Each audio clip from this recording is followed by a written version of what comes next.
कुम्हार को देखा, कुम्हार जब मिट्टी का मटका बनाता है तो उसकी एक आदत होती है, मिट्टी के मटके को जब वो पीटता है अपने हथियार से, लकड़ी के हथियार से, तो जोर जोर से पीटता है, लेकिन उसकी एक आदत होती है, नीचे से अंदर से हाथ लगा लेता है। उसके पीछे उसका लॉजिक इतना होता है, वो पीट इसलिए रहा ताकि ये जो मटका है ये कमजोर ना रहे, रिसाव ना हो, इसकी जितनी भी गांठें हैं वो फूट जाएं। गांठों को फोड़ने के लिए वो पीटता है, लेकिन हाथ इसलिए लगाता है कि कहीं टूट ना जाए। सदगुरु भी ऐसा ही होता है, गुरु भी ऐसा होता है।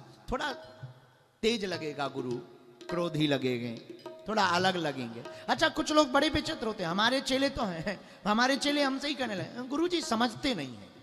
लाल भुजक्कड़, अगर हम नहीं समझते हैं तो तुम समझ रहे हो तो भगो, कोई दूसरा गुरु ढूंढो।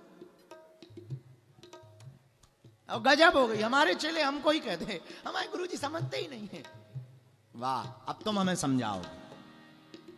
कई बेटे पिता को कहते हैं पिताजी तुम समझते नहीं हैं। ये बता भैया, तू बाप है कि वो बाप है? लाल भुजक्कड़ बाबू, बाप कौन है? तू बाप है या वो बाप? और कुछ लोग ऐसे गुरुजी के लिए गुरुजी समझते ही नहीं है। भैया तुम गुरुजी हो कि ये? हद हो गई। पर ठीक है, लेकिन साधु, ये तो विनोद की बात। हनुमान जी से, हम सब साधक हैं, हनुमान जी से प्रार्थना कर रहे हैं। जैसे कुम्हार मटके को अंदर से सहारा देता है, बाहर से पीटता है, वैसे ही गुरु होता है, थोड़ा नाराज जरूर होगा पर जिंदगी को संभाल देता है। पारस का नाम सुना आपने? देखा तो नहीं होगा, हमने भी नहीं देखा है, और तुमने देखा हो तो कह नहीं सकते। हमने नहीं देखा। पारस एक पत्थर का नाम,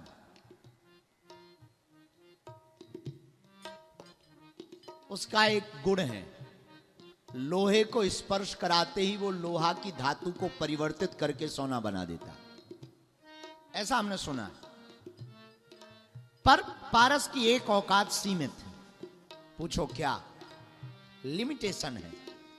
पारस पत्थर लोहे को स्पर्श करके सोना तो बना सकता, पर पारस कभी भी किसी दूसरी धातु को पारस नहीं बना सकता।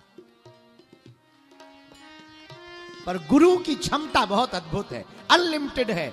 गुरु हमको छू करके अपने से भी बड़ा बना देता है।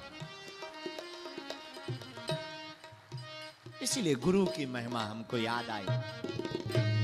जय जय जय हनुमान गोसाई, जय जय जय हनुमान। और भारत में इतने प्रमाण हम आपको दे सकते हैं कि जो गुरु से भी ऊपर हुए। स्वामी विवेकानंद, रामकृष्ण परमहंस को तब जाना गया जब विवेकानंद को पहचाना गया। ज्यादातर लोग विवेकानंद से ही और उनके गुरु को जानते।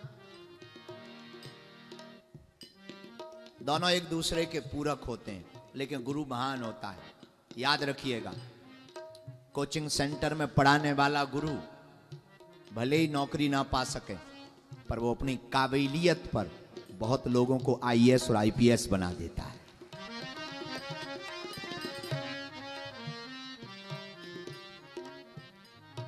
आपके विद्यालय में पढ़ाने वाला शिक्षक दिखने में साधारण हो सकता है, लेकिन मेरे पागलों, वो उसी विद्यालय से किसी देश, उस देश का प्रधानमंत्री भी पढ़ा करके निकाल देता है।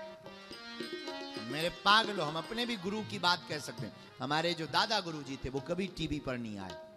एक फोटो है उनका फिक्स, हाँ, ये ऊपर वाला। ये भी फोटो कब लिया था? अभी लास्ट के दिनों में। पन्ना जिला है हमारे मध्य प्रदेश में, पन्ना जिला, वहां पर एक जगह है चौमुखनाथ। चौमुखनाथ में यज्ञ होनी थी, यज्ञ का बैनर बनना था, तो जबरदस्ती वहां के लोगों ने पीछे पड़ कर फोटो खिंचवाया। तो तुरंत इतने सीधे महात्मा ऐसा हाथ कर दिया, बोले ले भाई खींच, ले खींच। तुरंत खींचा। एक चित्र है, बाकी इन सब प्रपंचों से बहुत दूर रहे। अद्भुत चीजें थी उनके पास, ऐसे ऐसे मिरेकल्स थे जिनको शायद आप सुनकर के आप सहमति नहीं दे पाओगे, आप सहमति दे पाओ पर आपका मनोभाव ना दे पाए, क्योंकि विज्ञान का जमाना है। पर हमने तो उनको बहुत अनुभव किया,